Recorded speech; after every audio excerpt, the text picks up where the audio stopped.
fa aparitaka manerana ny Madagasikara ny tambavy Covid organique na ny CVO, ny orinasa-panjakana eo ambany fiadidian'ny ministeran'ny postra sy ny fifandraisan-davitra no isahana ny fitaterana izany. Fanadihadiany Faraniana Razafindravelona sy Asina Rafalizanahary. Nampitombo ny famokarana ny tambavy CVO ny IMRA ahafahana miady amin'ny fianaky ny aretina Covid-19.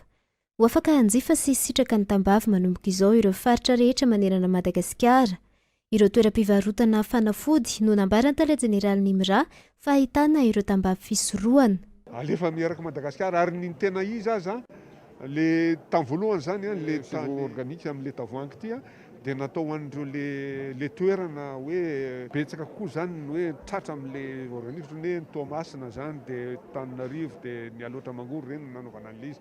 Fa zao izy ho alefa amin'izay ery Madagasikara. Hoe resaka hoe le bouteille zany amin'izao fotoana zao dia efa any amin'ny 300 000 bouteille zany nefa lasa teto Madagasikara.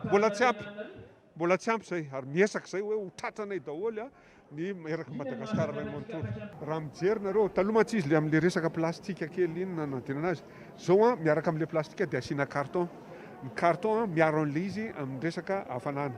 3 volana ihany izy ty zavatra ty zany no atao mba afaka maharitra elo io zavatra io fa zay miteny hoe tsy maintsy 3 volana aloha dia tsy maintsy taperina io zavatra io na ariana raha ohatra ka hoe mihoatra ny 3 volana. Ny orinasa-panjakana postra malagasy no isahana ny fitaterana ireo tambavy Covid organique sa ireo manerana ny nosy. Fiarahana orinasa malagasy anankiroa izay tena miendrika zava-dehibe araka ny efa niresahako androany satria eo ny fanomezana IMRA anti Covid izay fanafody efa mahomby izay nilofosa ny filoham-pirenena aina navitanan'io ary mitondra amin'ny Madagasikara ambony dia ambony eo amin'ny ivony sehatra iraisam-pirenena.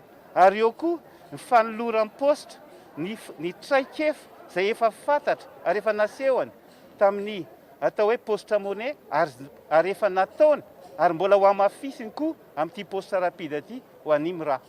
Fitandrohan-teny Antaninarenina ny fifanaovan-tsony ampiara-miasa momba izany teo amin'ny tale jeneralin'ny IMRA sy ny tale jeneralin'ny postra Ranarson Richard.